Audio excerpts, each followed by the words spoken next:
Without further ado, we wrap every week, as you know, with an opportunity for you to send us your hottest takes to take over the floor. It is, of course, the Flamethrower, presented by the DQs of Northwest Edmonton and Sherwood Park. These are all real emails to talk@ryanjesperson.com or comments on our YouTube episodes. And we lead off with Andy. Andy says, I live in BC. I listen to Real Talk regularly. Thanks, Andy. Says, we do not want a bitumen pipeline to our Northwest coast. They've already tried, and we already said no. Please have somebody on the show who can explain the difference between a bitumen or crude oil spill versus a gas spill or other substances. It's way worse. It's way harder to clean up. And I think that people don't understand that it always spills eventually. Andy says there's also a list of natural gas projects, including pipelines that BC's already in the process of building. This is what Premier Eby was so pissed off about, that there's a big fight on BC's coast and a pipeline will make it impossible.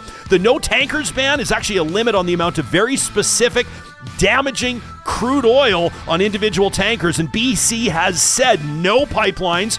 BC has not said no pipelines, just not this very specific one that we've already been clear we do not want. And he says what's striking is that for BC residents, your premier, Danielle Smith, never even asks how she could work with BC. She just tries to force it down our throats and threatens us, and then people from Alberta yell at us about it. She even said in her press conference a couple of days ago, it's too bad part of BC doesn't belong to Alberta, which Andy says is extremely insulting. What about this one from Robert, who says, I went to one of those free Alberta panels, and it was a ridiculous exercise in gaslighting, lies, and old man grievances. Nothing about healthcare, nothing about education, just weird, separatist horseshit. All the money in the world for Danielle to travel around and lie to everybody's faces, but funding public education? Nah, we broke.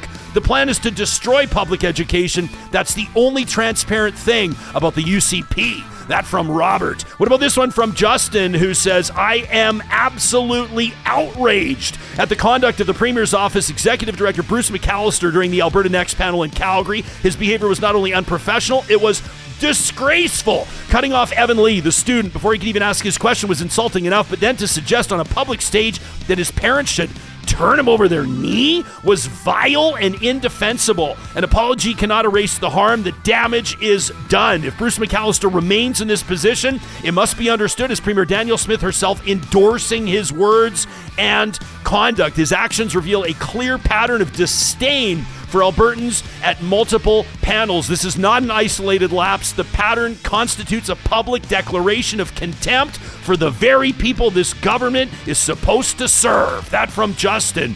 Thomas says, Jespo, great shows as always. Bruce McAllister's entitled, arrogant, dismissive conduct during the farcical Alberta Next roadshow perfectly illustrates the UCP's broader attitude toward Albertans, especially those who didn't vote for them. I also take issue with the credit given to Danielle Smith for supposedly being open to challenging questions. While she may occasionally tolerate viewpoints that differ from her ideology, she consistently comes across as dismissive, arrogant, and ultimately unwilling to hear those who challenge her. And as for that looming teachers' strike, it's clear this government never intended to reach a fair agreement with Alberta's teachers. Their attempt to placate parents with payouts and promote a plagiarized curriculum, what alliteration, Thomas, is yet another cheap political shot, both against teachers and against public education itself. Kimberly wonders, isn't the Alberta Next panel convened at taxpayers' expense to consult with the public? Why the fuck do they think they have the right to cut mics and remove people who are in no way being disrespectful or abusive?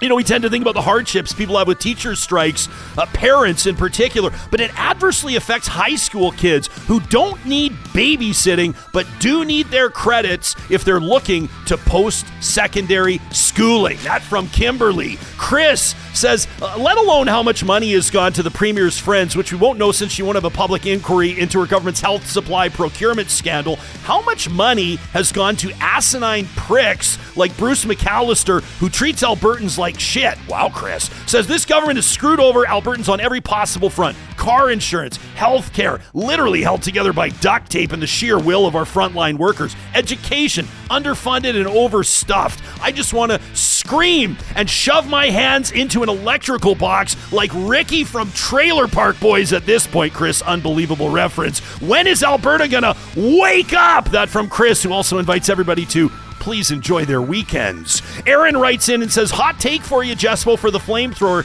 Trump asking Canada to become the 51st state should be taken as a compliment. We should be flattered. Also, isn't it voluntary to become a state? So it's not a threat, it's an offer. It would be prudent diplomacy to consider this a great honor and compliment from the president that we will politely decline for now. That from Aaron. Aaron for ambassador to the United States. How about this one from Brendan? Says, Jespo, I heard you with Kathleen Petty on the West of Center podcast this past weekend, and I'm begging you to please stop using that ridiculous line of public opinion in support of attacking trans kids. I mean, that's not exactly what I said, Brendan, but I'll take your point. He says, really? Parents want their kids to inform them about stuff. What a surprise. This is the parenting equivalent of fig jam. This use of the notwithstanding clause will be huge news for a while, so I'm challenging you, Ryan, says Brendan. Next time you decide to cite this garbage polling, I dare you to flip it around. Change the question to, do you want more trans kids to die?